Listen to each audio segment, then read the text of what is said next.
He is the bread of life, the way, the truth, and the life. He is the true vine, the light of the world, the good shepherd, and the door.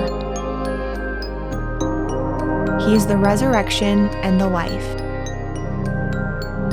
He is I am.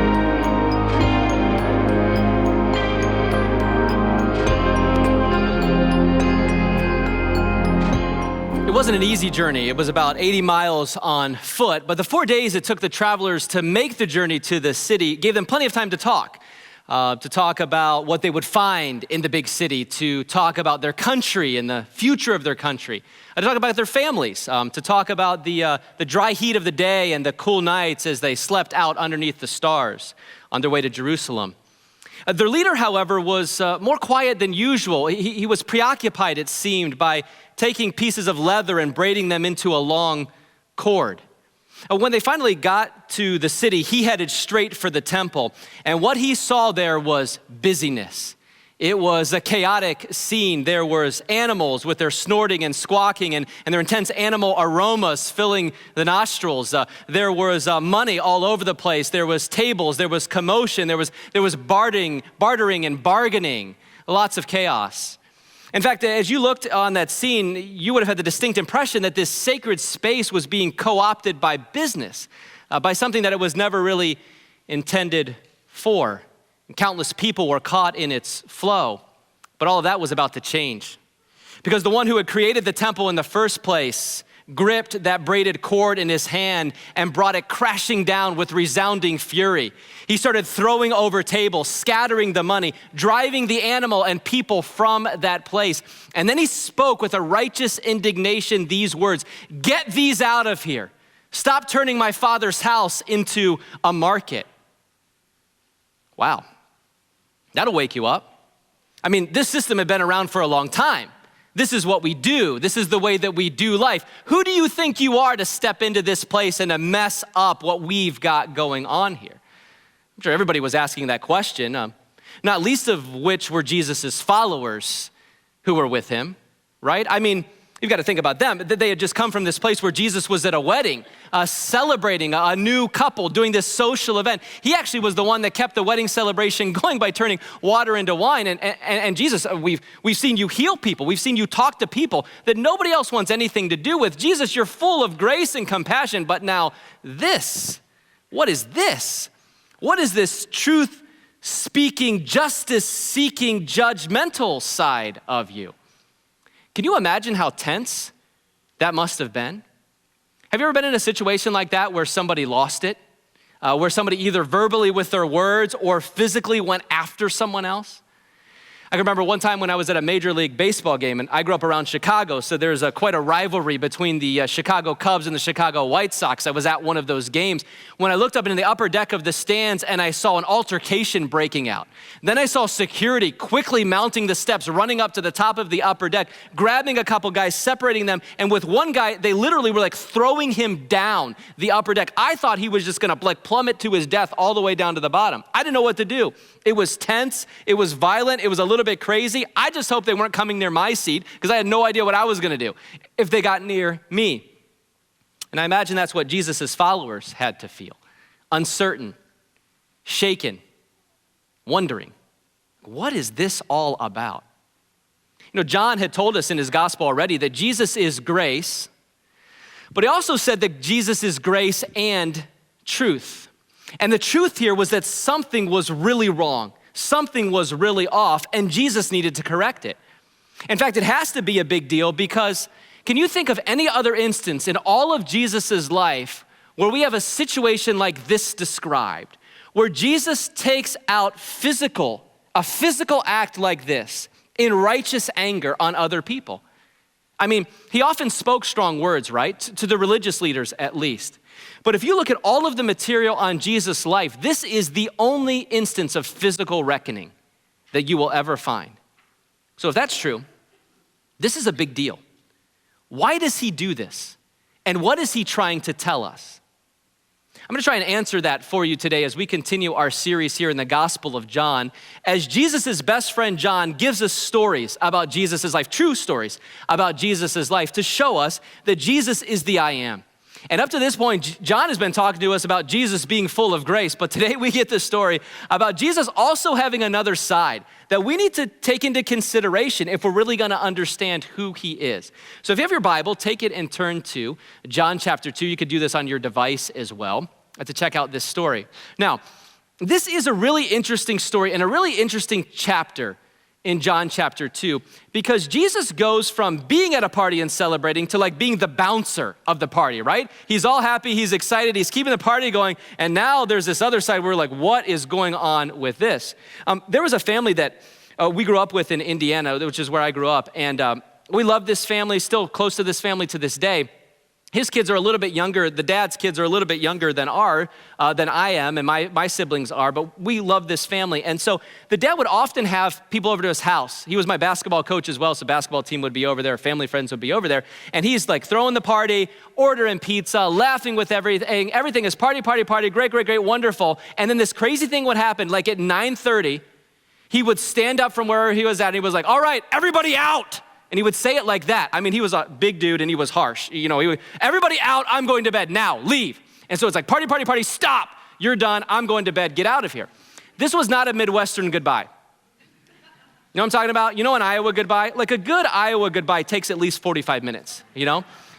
Because there's stages, there's at least 3 stages of an Iowa goodbye. The first stage starts in the living room or the dining room where you're at, and you're like, we really should get going. We need to get going. Yeah, it's getting late. We got this activity tomorrow. We should really get going. You do that for 15 minutes, right? You tell the kids, hey, about 5 minutes till we go, and 10 minutes later, you're like, 1 more minute, kids, and then we're gonna go. And then you keep announcing this to them, thinking they're gonna be more apt to want to leave when you give them the warning, but that never works. Then the second stage of saying goodbye is in the entryway. And you stand in the entryway for 3 to 5 minutes also saying things about, oh, this was really good. Thanks for having us over to dinner. That was really good. Will you text me the brownie recipe that we had? Yes, I'll text you the brownie recipe. It's the best brownies I ever had. This is wonderful. We love you. And then you stand in the doorway with it cracked open. And if you're a dad, you're just like, you're letting the cold air in. Would you just please like wrap this? You get a little tense with that? There's that goodbye. You're waving in the driveway. You're in your car. You might honk your horn. Thanks for having us over. I tell you, the process takes a long time. That's a Midwest goodbye. My friend's goodbye was, you're all leaving right now and you got 30 seconds to get out of my door. Party, stop. And Jesus feels like that a little bit here, right? From celebrating a wedding to clearing the temple. Check out how John says this in John 2, verse 13. When it was almost time for the Jewish Passover, Jesus went up to Jerusalem. 2 things real quick there. Jesus is in Galilee, which is in the northern part of Israel, and then he goes down for the first and the biggest of the Jewish celebrations, which was Passover. This started the Jewish calendar year, and it was the time where the Jewish people remembered when they were slaves in Egypt, and then God delivered them out of slavery into the promised land. Biggest celebration, happened around March or April, and it really coincides with our Easter celebration, which becomes really important a few years from now in Jesus' story. And it says, so Jesus went up to Jerusalem. All good Jewish people, especially Jewish males, should go to Jerusalem 3 times a year for some big celebrations. This was the first one. And so the text says that Jesus with his followers, they went up to Jerusalem. Now, if you know anything about Jewish or Israel's geography, you would know that Galilee is on the north side of Israel, up by the Sea of Galilee. And so in our estimation, Jesus would have gone down to Jerusalem, right? So why does it always say in the scriptures that people go up to Jerusalem? It like always says that. Well, it says that for 2 reasons. One, because Jerusalem is literally on a mountain. It's on a hill. So if you're coming from the north, east, south, or west, you're going up to Jerusalem as you ascend the mountain, Mount Zion, a city on a hill, right? But the other reason also is because Jerusalem was the center of Jewish religion, life, and identity. So you go up to the big city. You go up to the place where God is among his people. And we're gonna see that Jesus goes straight to the temple, which is the pinnacle of all of this religion and identity. That's verse 14. In the temple courts, he found people selling cattle, sheep and doves, and others sitting at tables exchanging money. So he made a whip out of cords and drove them all from the temple courts, both sheep and cattle. He scattered the coins of the money changers, and he overturned their tables. To those who sold doves, he said, get these out of here. Stop turning my Father's house into a market.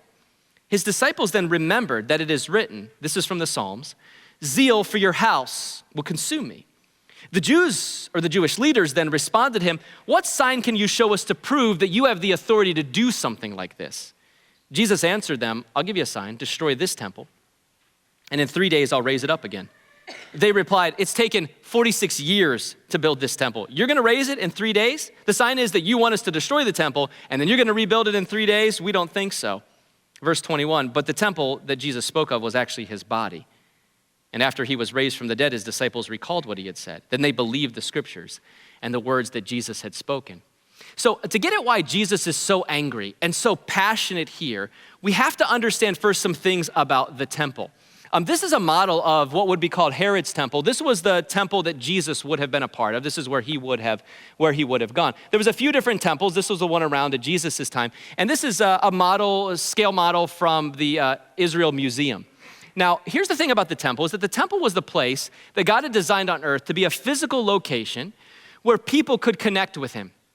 People would offer sacrifices there that God required. People would make vows to God and fulfill vows there. They would come and they would pray. But this was a physical location on earth that you would go to so that anybody who follows God, especially Jews, but anybody else that wants to follow the God of Israel, could come and they could connect with God. And so this is the center of Jewish identity and politics and life, and all of those things are bound up here with the temple. God wanted to provide a place where anybody could come to know him and connect with him. And yet it was done in a segregated way. And we see that by looking at the different sections of the temple. This structure that's right here at the center of the temple was called the holy place. And inside the holy place, there was a couple of different chambers. You would walk into kind of a foyer type area. It wasn't real big, but then at the most central place in the holy place was called the Holy of Holies. In the Holy of Holies, the Ark of the Covenant, where God's literal presence dwelt among his people in the Ark of the Covenant. And in that place, only one person, one male, one Jewish male, the high priest, could enter that place one time a year to offer a sacrifice for the sins of all of the people. Coming out from that Holy of Holies then, the next court that was inside of this building, you had to be a particular priest, a Jewish male priest, in order to enter there. Pushing out from that place of God's presence, you have the court of priests. So you had to be a male, you had to be a Jew, and you had to be a priest to enter into this part. Next out from that in these colonnades was called the court of Israel. You had to be a Jewish male in order to be able to enter there. You didn't have to be a priest, but you had to be a Jewish male. Out from there was the court of women. You had to be a Jew, you had to be a female in order to enter this open area called the court of women. And then the final place that you could go, if you were not a Jew, which would be called a Gentile. You're not a Jew, you could come into the court of the Gentile. So again, God wanted to give all people access to connect with him, to make vows, to offer sacrifices, to pray to him, but it was done in a segregated way. And if you were a Gentile, this is as far as you could get to God. This is as close as you could get. You could go this far. If you were a Jewish woman, you could go this far, and then on and on and on. This is how it was set up. So when Jesus comes to the temple and he enters this outer court, which would be here, the court of the Gentiles, guess what he finds? He finds it filled with money changers and with animal sales. That's kind of interesting. Now here's what we gotta know, is that each of these things were necessary services for the people of God. These things weren't wrong in and of themselves. People would travel from great distances. I mean, Jesus even traveled 80 miles on this occasion to get down to Jerusalem over the course of 4 days. Not ideal to be carrying your lamb with you, right, when you're walking on foot for 80 miles. Some of you ever travel with your pets? Some of you do this, you travel. Like dogs, typically, if they're not a huge dog, they're typically okay to travel with. But most of you are not taking your fish and your gerbils and hamsters and guinea pigs. You're certainly not trying to take a horse with you unless you're like going to a horse show and you're doing equestrian events, right? And we have vehicles that could transport animals like this, but they're walking on foot. And so what would happen is there would be animal sales that were set up in order for you to still pay for your sacrifice, but to make it able for you to offer a sacrifice to God by providing that service. The other service was the money changing thing, and what this was that each good Jew needed to offer a temple tax to help pay for the temple and to keep it operating, to do good by the temple. They were required to do this, but you had to pay that tax in the local currency. So you would bring the currency from your town, your village, your area, and you would exchange it into the local temple currency when you got to the temple. So these services were actually good things. You know what the problem with them was? Is that they began to be located inside the court of the Gentiles instead of outside of the temple, their proper place. And so what was meant to be on the periphery began to become primary. People began to be exploited as well in this system because it was very lucrative. We're making lots of money off of this. More and more people get inside of here. The temple can be more ornate. We can put more into the temple. And by the way, you travelers, you're just gonna have to do it this way. This is how we're doing the system now. So if you were not a Jew and you came into the temple to pray to God, and when you walked into the only place in the temple you were allowed to go to, and you saw it filled with money tables and animals, what kind of impression do you think you would get? There's no room for me here. How can I pray here? How can I connect with God here? The one place that I could go in the temple to connect with God is filled with a market. It's filled with business, and big business it was. The merchants that were selling there would price gouge on the animals. They knew that the travelers, these worshipers, they didn't have much of an option of where they're gonna buy doves or buy a lamb. They gotta buy it here, so they would gouge on the prices. We know a little bit about that, right? Anybody try to buy a hand sanitizer last April? You jump on Amazon, like we're $50 for a 12-ounce bottle of hand sanitizer? Like what in the world is going on? Some, in our capitalistic, free market society, some people are smart, like I'm buying all the hand sanitizer and then I'm gonna make you pay exorbitant fees for it, right? So we get that, and that's what they were doing to these travelers as well. Instead of helping travelers, they took advantage of them. And it especially exploited the poor while it distanced people further from God. So again, what was meant to be on the periphery became primary, and what was meant to help became a means of exploitation. Some savvy business people and even the temple itself began to get rich off of the backs of sincere worshipers, and Jesus will have none of it. He's like, we're done with this. This is not happening anymore. That's why he goes off. Get these out of here. Stop turning my Father's house into a market. Now, the other gospel writers, Matthew, Mark, and Luke, they also share this story of Jesus cleansing the temple. John puts it at the beginning of Jesus' ministry. Matthew, Mark, and Luke put it at the end. So either it's one instance that they just arranged for the purpose of the books that they were writing, or there were two instances of Jesus doing that.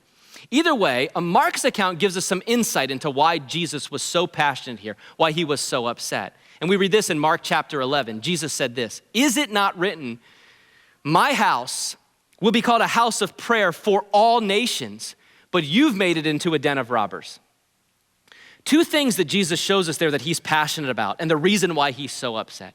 The first is this, that this temple place is supposed to be a house of prayer, a place where all people and all nations can connect with God. God is trying to get people close to him. You're pushing and driving people farther from him. You're keeping people from God, and I won't have that. And the second thing that he says is, you've made it into a den of robbers. We read in the scriptures that the love of money is the root of all kinds of evil, and Jesus shows that to us here. God had been co-opted, right? He had been pushed to the side. He had been pushed on the outside because it was money, money, money, money, right? And they realized that it was big business, and we can make a lot of money by doing this. You're exploiting people for your own gain. So as we view this story and we see Jesus' action here, again, his only act of physical reckoning like this, and Jesus tells us why he's passionate, we need to investigate this a little bit more. What is it that drove Jesus to have this kind of passion, this kind of zeal? And then how can we be passionate like him? Because if we're not careful, we could end up making the very same mistake that these money changers made, right? Pushing people further from God by the passions that we have. So like Jesus, this is what I want to talk to you about today. Lots of things in this text, but this is what I want us to focus on. How do we have the passion that Jesus had? How do we make sure that you and I are passionate about the right things? How do you get your passion in the right place? And three things I think we can get from this story to help us see that. The first is this: we've got to let God shape what we're passionate about. It might seem simple, it might seem very obvious, but in order to have our passions in the right place, like Jesus here, we have to make sure that he shapes what we're passionate about. I'm gonna ask you to do this a few times this morning, and so this is the first of them. I really want you to do it. Think about what you're passionate about. What would you say that you're really passionate about? What gets you going? And one of the ways you could determine that is to think about, what is it that you talk about the most? And your voice raises a little bit when you talk about it. Your excitement level gets higher when you talk about that thing. What do you learn about and research about and study? When other people are talking about it, what is it that it kind of pulls your ear and you're like, oh, I have something to say about that, Have you checked this out? Have you thought about this? Have you done this? What are those things for you that you're really passionate about? There's lots of different things that this could be for sure, right? For some people, like you can't wait for the Super Bowl this afternoon. I've seen you. I have not seen many Tampa Bay jerseys this morning, but I've seen lots of Kansas City Chief jerseys around here. And maybe for you, it's not even like Super Bowl Sunday, but you're just into football, man. Fantasy football, you like talking, thinking about football. We're close to Kansas City, so you're like, yeah, go Chiefs, Mahomes, all of that. Or maybe like me, you're a Michigan fan, and so Michigan has not done so well by you lately, so you're on Brady's side for the game. Maybe it's some other sports. Maybe your sport is volleyball or soccer, basketball, gymnastics, and like you're really excited about, you get into those things.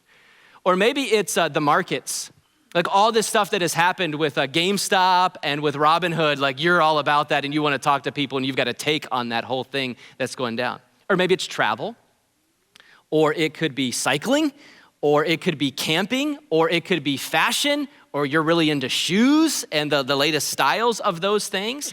It could be food, it could be books, it could be a particular author. For some of you, it's a cause. Some of you are driven by a particular cause, like gender issues for you, or equality, or capitalism, or foreign policy. Like you're really passionate about those things. Now think about this. How did you come to those passions?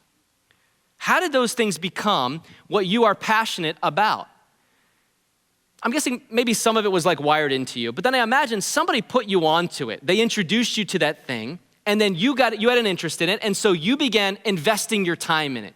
You began thinking about it more, learning about it more, talking to other people about it more, forming your thoughts and your opinions on it, and you just spent time investing in it. I have a daughter that could spend hours every single day looking at dog adoption websites. I mean, she just that's her thing, she loves it. And actually, she does do that. So it's often that she will come to me and she's trying to convince me. She's kind of given up on her mom. She doesn't go to mom anymore, but she kind of comes to dad and she's like, Dad, look at this dog. She's trying to find the cutest, most adorable dog that she thinks I would be willing to say, yes, we can get another, and I remind her, another dog. We have a dog, an amazing dog. And she's like, Dad, what about this one? What about this one? She's on there all of the time. So much so that often when there's other people that are walking dogs in our neighborhood, she can look out the window and be like, that's a Yorkie poo. That's an Irish setter. That dog, they think it's one of those designer breeds, and they think that there's a lot of Labrador in it, but it's not. It actually has a lot more Spaniel in that one than Labrador. And I'm like, girl, how do you know this? How do you know all these things? You know why? Because she spends hours looking at these things. She's passionate about dogs. We spend time on the things that we're passionate about, and as we spend time on that, our passion grows. It's kind of like a cycle. It just produces more desire and passion inside of us. So the more time you spend thinking about money and investments, the more that becomes a passion. The more time you spend watching HGTV, the more you look at your own house and are like, we live in a shack, man. We've got to tear down those cabinets, paint these walls. We've got to do something about this place, right? And you become passionate about that thing. The more time you work out, you read books, watch shows, you research vacations, or spend time with friends, the more passionate you become about all those. So let me ask you this. If God gets 1 hour of our time once a week, how passionate do you think we're going to be about him? And how much do you think his passions will be our passions? A little bit, maybe. A little bit. I mean, maybe the passion that we have for God would be equal to the passion that I have for going to the dentist, It's like you kind of know you got to go get your teeth cleaned, but nobody really loves to do that thing. On the other hand, look, if we commit to being with God, and there's a lot of ways we be with God. You be with God right now. Like right now, God is here. He is present with us, listening to his word, being taught, singing to him, giving to him, serving, all of those ways. That's a big part of it. Being around other followers of Jesus and learning from them and investing in their lives. Opening up this word for ourselves and being able to read it.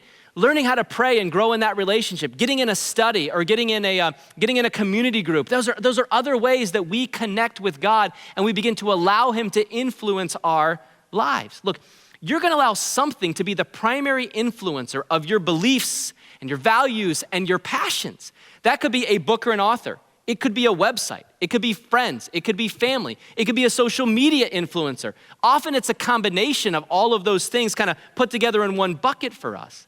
But if there is a God who created life, who created you, who loves you, who sent his son for you, don't you think we need to allow him, the creator of life, who knows the most about life, to be the primary influencer in our lives, to shape our passions more than anything else? Otherwise, we're gonna get off track. I think that's what happened in the temple. I imagine that what happened in the temple there in the court of the Gentiles happened by the leaders saying, all right, we'll try this. We'll let one of you get into here. We don't have as much space out here, so okay, you can take this little corner, but that's where it's gonna stop. We're gonna help people. I think this will be helpful for people. You can move in here. And then over time, it became lucrative and money was to be made. And since the love of money is the root of all kinds of evils for us, not evil in itself, but is the root of a lot of our problems, it just started co-opting the space that was meant for the worship of God. God was moved to the outside, and what was meant to be on the periphery was brought to the center. Values changed. Priorities changed. And so they became more passionate about profit than people. But when Jesus comes wrecking stuff, you notice what he does? Jesus doesn't even wreck the temple here in this instance really on his own authority.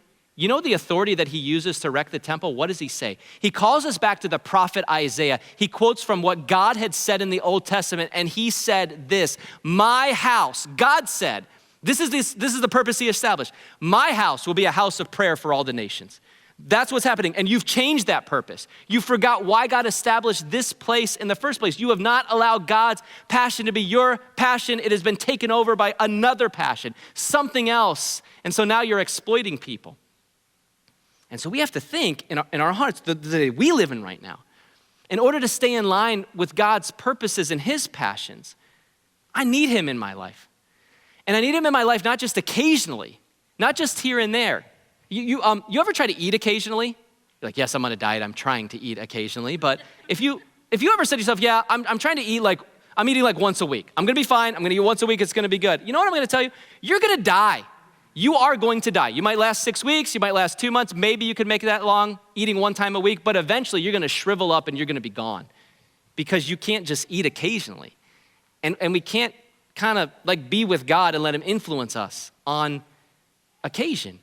We need him shaping our values and desires and passions all of the time. And the main way that happens, again, it's by being here. And it's by being in his word, and it's by praying, and it's by being around other followers of Jesus. There's lots of different ways to be able to do that, by serving others and praying in his word. And when that happens, you'll be passionate about what God is passionate about. He will shape you, and then your priorities will be set in the right place.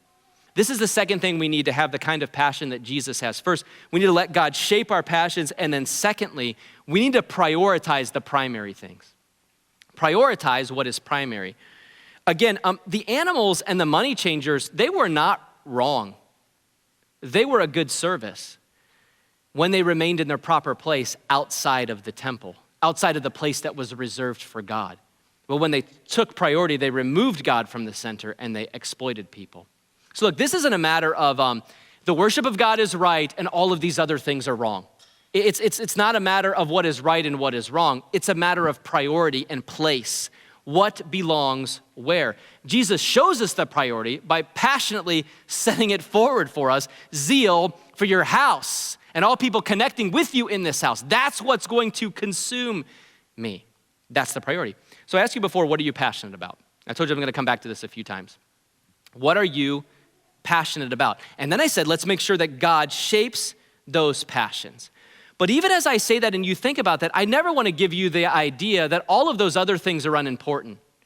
That exercise and eating and vacations and family members and friends and marriage and parenting is unimportant. Like they're necessary evils that we just have to endure. And if you're a really good Christian, you're just gonna pray 24/7. You're gonna stay up late into the night and all you're gonna do is pray. I'm not trying to give you that idea at all. All of these other things, they're a part of life and they're a vital and an important part of life. Jesus worked a job. Never forget that 30 plus years of his life, Jesus was like an ordinary human being in the sense that he built relationships, lived in a community, and worked a job with his hands. And then he went to a wedding and he engaged in social celebrations because God is in all of our reality, right? We saw that last week. All those things are valuable. What we've got to do is figure out where all of those things fit. There is a priority order to all of these things. Now, that's important for us to think about it and try to sort that out in the daily experience of our lives with all sorts of things. But I want us to just talk a little bit about today, a little bit about our beliefs and our values when it comes to priorities. Those beliefs and those values that God calls us to prioritize. We often here at NorthPoint talk about this in terms of what is primary and what is secondary. This is vital to our culture and what we believe God has led us to be and what he wants us to be here. And that's the difference between things that are primary and secondary. What we mean by that is that there are things in God's word that are clear, that are repeated, that are emphasized, and that especially focused on who Jesus is and what he came to do. We call that the gospel. And that God has come for all people and he desires to relate to us, not on the basis of our religion and our good works and our performing for God, but on the basis of the fact that Jesus died on our behalf, he resurrected from the grave, and you can know your creator through faith in Jesus Christ. That's primary. That's the gospel. That is grace. That is the truth of Jesus Christ. There's other things from God's word that are primary as well. They would be things like God is Father, Son, and Holy Spirit. There would be things like God's word has authority to shape and to direct every single part of our lives, and it's true, and it's honest, and it's exactly what we need. There are things about the way that people come to faith in Jesus is by a work of God in their hearts, again, not by their performance. We have, as a church, a statement of faith that sets out these core doctrines or core teachings for us that we say are our core beliefs and our core values that are primary. Again, things in Scripture that are clear, repeated, emphasized, and come from and focus on Jesus Christ and who he is. But then there's a whole other range of things that we would call secondary things that, hear me carefully, are important. They're not unimportant. They are important, but they are secondary in priority to the primary things. And so there's all sorts of secondary things. And some of those have to do with beliefs and values, and some of those have to do with just the way that we practice church and the way that we practice our faith. Some of them have to do with individual choices you have about how you practice your faith and decisions you make. So the secondary things might range from things like whether or not you believe the earth is old or young, how the end times is all gonna go down when God wraps this whole thing up in the end, what exactly that's gonna look like. They have to do with your schooling choices. Whether you decide that you're gonna send your kid to a public school, a private school, or do homeschool. That's in the secondary category. They have to do with different, maybe even things that you desire or that you want or look for in a church, but maybe different in other churches or other denominations or other places. A lot of secondary things have to do with what we would call Christian liberties. These areas of Christianity that are about your practice, but different Christians do different things. Alcohol, entertainment, and different ways you handle those kinds of things, primary and secondary. Now look, it's important to distinguish our beliefs this way, because unless we do this, something that is secondary may begin to take a primary place in our thinking, our attitudes, and our actions. And whenever something that is meant to be secondary becomes primary, that always means that Jesus moves down the list. And what we are passionate about and becomes a soapbox for us, and everybody thinks we're all about this thing, and you look at it, you're like, that is secondary. Where is Jesus in all of that? Where is his grace and truth in all of that? Where is this glory and majesty of God and the desire he has to relate to all people and come to all people? Why are we so much talking about something that's secondary? That's what you seem to be passionate about instead of Jesus. Here's one other way to think about this, just to expand this a little bit. You've maybe seen something like this before. And we could think of it as well this way, that there is a core to our faith, our beliefs and our values, and what God wants us to be passionate about. It all centers around Jesus Christ. This would be our primary things. Coming out from that circle would be something that we might call convictions. Convictions would be the secondary level beliefs and values that we have. Maybe you've studied, you've prayed, you've decided, hey, this is what I think the scriptures teach, and this is what I want to practice. But things that are not quite as clear as the core, things that are not quite as central as the core, and things that good Christians may disagree on a little bit. Often these are the distinctions between different kinds of churches and denominations and the way that they practice their faith. So things in the conviction might be like your conviction about baptism. Should you be baptized as an infant or should you be baptized as an adult after you place your trust in Jesus Christ? The convictions could have to do with the style of worship or the style of preaching that you think is best. That's a conviction, that's not core. But then coming out from these convictions is another level we need to think about, which is the level of opinions or the level of preferences right here. And there are all sorts of opinions and preferences that you have and that I have about lots of things. Now, we want all of these opinions and preferences to come from God's word, to come from the core and come from convictions, but there's a whole lot of things that fit in this pretty broad category that I just simply have a preference for this style of things. Or I have a preference about the schooling choice, an opinion about how kids should be schooled, and this is how we're gonna practice it in my family. I have a lot of political opinions, right? most of politics. Now, there's some things where what the Bible teaches clearly on and politics kind of crosses over those. We get a little confused about that. But the majority of our political things are political opinions and preferences that go into this ring. And lots of things fit into there. And then there's one more ring that's just helpful for us to acknowledge is that, hey, we all have questions, right? Like I'm a pastor that studied the Bible for, I'm not gonna tell you how old I am, but for many, many, many years. And like, I still have questions. I'm still researching, I'm still praying, I'm still thinking about things, about what to believe and how to practice certain things. I believe I have a pretty good grasp by God's grace on the core. We have certain convictions that our family and our church practices as well. But then I realize I've got a lot of opinions and that I need to be careful about. And then I do have questions. Knowing that I have questions helps me and helps us. It helps us to stay humble about what we believe, to realize we haven't arrived and figured every single thing out yet. Now here's what I want you to think about as you look at these circles. Think about what you're passionate about. Where do they fit in this diagram? Like the things that you're really into, you want to talk about, you're really passionate about, what circle do they fit into on here? Are they core things? Are they convictions? Or are they opinions? Or maybe even questions? Let me push this just a little bit further. The things you get angry about.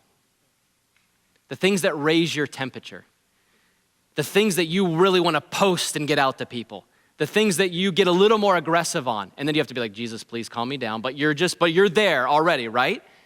Which circle do they fit into? Core, convictions, or opinions? Let me push this just one more level. Do people get the idea from us that masks, vaccines, and politics are more important than Jesus? And that it's okay to be a jerk about those things? And we can cancel people if they don't agree with us. You at me, I'll unfriend you. Like you're gone, you're off my list. Or do people know that I have an opinion, that I have a viewpoint, that I think about things and that I do really care about things, but they especially know that I love them and that I'm for them? Look, church, choosing to be a truth-speaking jerk is not an option as a Christian. You can be a jerk and come to Jesus. We've even talked about that, right? We're all jerks on a journey. We've got to be humble enough to realize we got stuff to figure out. Jesus accepts jerks. He comes for jerks. That's a good thing. But he doesn't want you to stay that way. He wants to change you. He wants to refine us, forgive us, change us, and work on us. And as a general principle of life as followers of Jesus, we're going to try really hard to not be jerks, right? Especially when it comes to our opinions. Because you know what about our opinions? We could be wrong. We may not have all the information. We may not know everything that we're really talking about. And even if we are right, even if we have the best opinion in the world, Paul told us this: if we don't have love, we don't have anything. That's why just dropping truth bombs on people is not exactly the best way to go, and it's not Jesus's way. Let me tell you a story. Back in 2007, Michelle and I were living in Indiana, and we had two daughters at the time. Lexus was 2 years old. Sydney was 9 months old. I was 29. Michelle was 27. And we felt like God was calling us to go to a church in Ohio to be their lead pastor. I was an assistant pastor at the time. So we go to Ohio, and we're excited about this. And when you get to a new church, you know, it's kind of like, I told a couple weeks ago, it's like a marriage. You know, it's like a wedding. You're like getting married. And do you like me? Do I like you?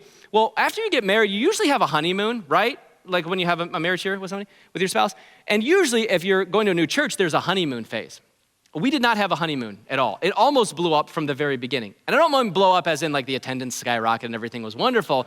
It was like, who is this guy? Get him out of here. And what it all came down to was this is where it began, is that the church had this annual harvest celebration where they would invite the entire community. They would send home flyers in the kids' school bags from our public school and invite them to come to the church for a harvest party. Now, you could tell by the name of the party that the church was really against Halloween. Halloween's bad, Halloween's completely evil, it's terrible, don't be involved in any of the community things. We've got to do an alternative Halloween thing, you know, to sanctify this because we don't believe in it, which, and some people have that opinion, which is fine. And so that was the opinion that was there. Well, it was a Western theme, always. Every single year was a Western theme for the harvest party that the church would have. And so, again, I'm in there just a few weeks, and the kids ministry person comes into my office. She says, okay, Jeremy, we're having this harvest party, and as the lead pastor, we'd like you to stand at the front door of the church, and as people come into the party, you welcome them in. I'm like, so far, so good. Sounds great. I can smile and dial, right? You know, I can smile and say hi and kiss babies and all that good stuff before COVID. And so I'm like, I can do that. And then she goes on and she goes, and if anybody comes up and they do not have a cowboy outfit on, you need to tell them they have to leave or they take their costume off. We don't want witches and wizards. Harry Potter was big back then. We don't know broomsticks in here. Like, we can't have that in here. And I'm like, oh, could you, like, say that again? Come again with that. So she explains again. I go, so let me get this straight. We're gonna invite the entire community. We're sending flyers home in the kids' school bags, telling everybody to come to our church and in essence, come to Jesus.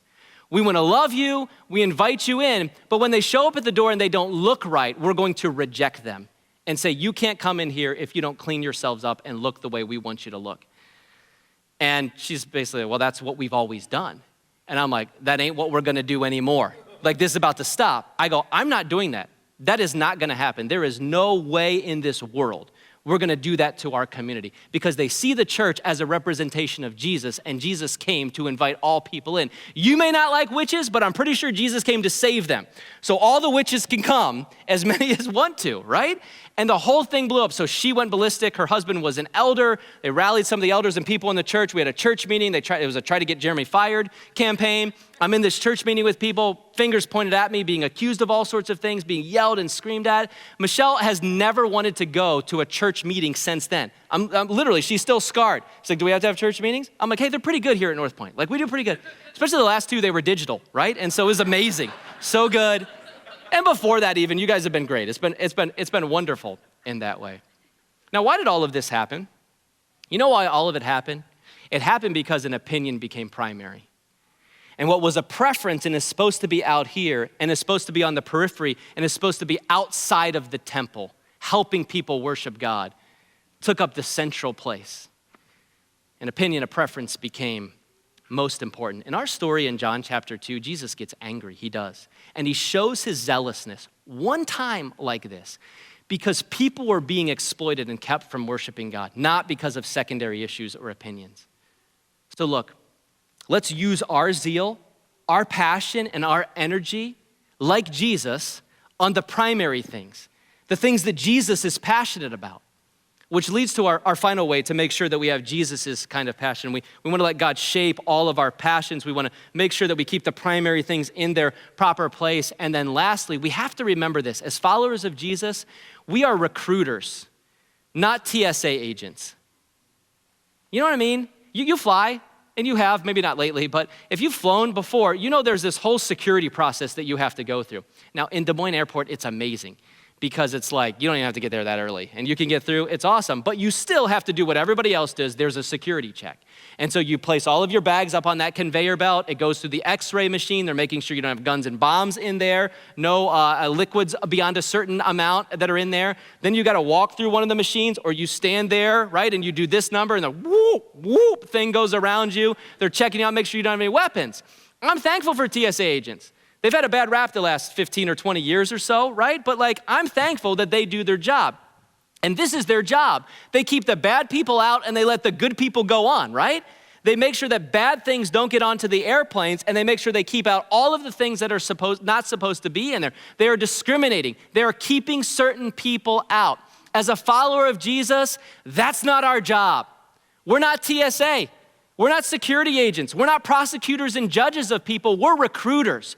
We're trying to bring people in. Our job is to be like headhunters. Hey, do you want to join this team? I think this will be a really good position for you. Do you want to see our leader? He's pretty amazing. He's awesome. He'll save your life and he'll change your life, right? We're trying to get people on Jesus's team because we know that he is filled with grace and truth, and he is the way, the truth, and the life. So we recruit people. We're not security. This was the problem with the money changers. They were keeping people out. Jesus wants people in. And in fact, that's why he's came. Did you notice one more time his veiled reference in verse 18? Look at how far he will go to bring all people in. The Jews are asking him, Jesus, what authority do you have to do what you're doing here? Show us a sign. And he says in verse 19, I'll give you a sign. Destroy this temple, and in 3 days I'll raise it up again. Now, you can't blame them for their response. They're standing in the physical temple, right? And so they're like, This temple took almost 50 years to build. You want us to tear it down just so you can re-erect it in 3 days? I don't think that's gonna happen. And then it says, but the temple that he was speaking about was actually the temple of his body. Do you know what Jesus is saying here? He's saying to them, right now, people come to this physical location to connect with God. And this is the grace of God, to allow people a place where they could come and they could know him. Whoever you are, you can come to connect with God in this physical place, in this location. But a day is coming when that's not gonna have to happen that way anymore. It's not gonna be that you have to come to this physical location to worship God through this temple. I am the temple.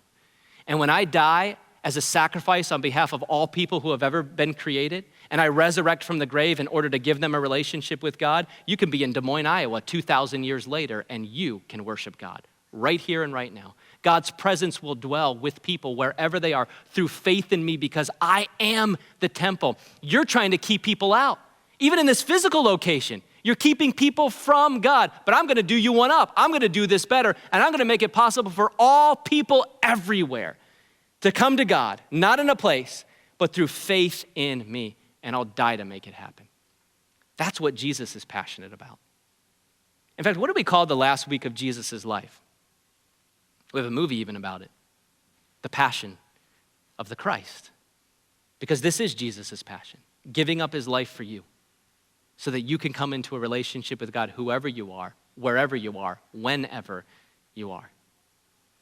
So as you think about your relationship with your neighbors and classmates, coworkers and family, your interactions on social media, consider how to be a recruiter, not a prosecutor or a judge, and not a security agent, and not a recruiter to your own opinion, but a recruiter to Jesus.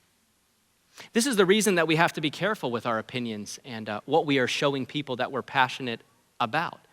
Because the more opinions we share them, the more loudly we share them, the more strongly that we share them, it will drive people away. For sure, it'll pull people towards you. You may get a pat on the back from people who like your opinion, but you're not likely to recruit anybody to Jesus in that way. And that's what we're here for. We're a welcoming party, and not TSA. Let me wrap up with this. Crisis always comes with opportunity. And that certainly has been true in this last year that we've all been living through.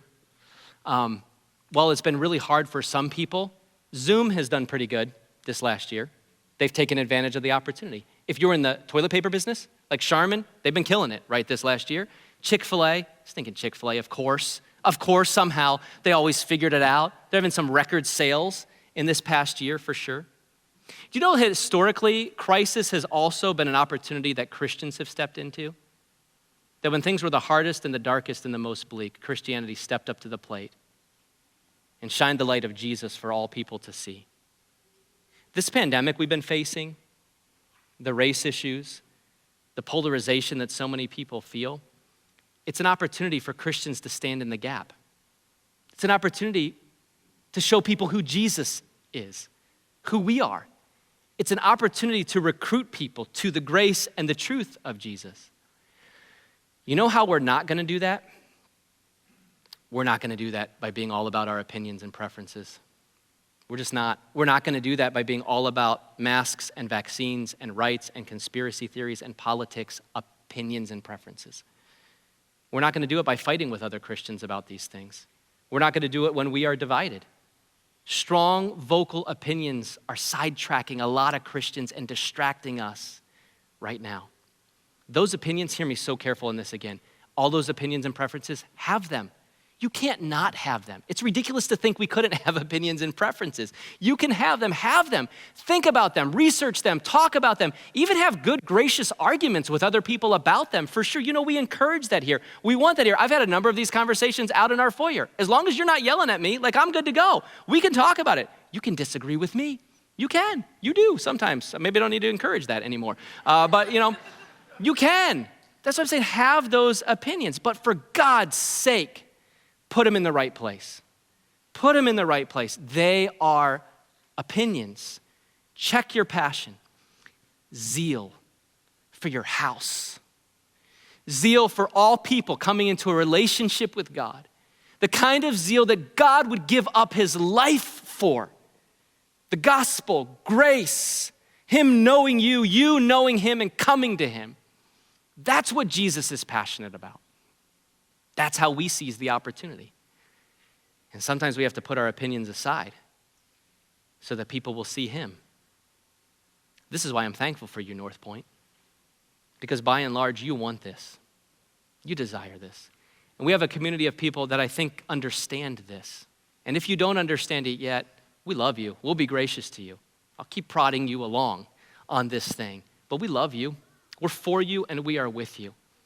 We have an opportunity in this day to show our community and everybody we're around a calm, hopeful, humble, confident demeanor in the love and the truth of Jesus. And we just might be able to recruit them, not to our opinion, but to a relationship with him. So let's do it. Keep going. Don't let strong opinions or voices on whatever side convince you to get angry and hostile about secondary things. Just look to Jesus. What was he passionate about? What did he desire? What did he say? What did he come for? Let's keep our eyes fixed there. And as we do, we can be a source of hope and grace in these days. Let's pray.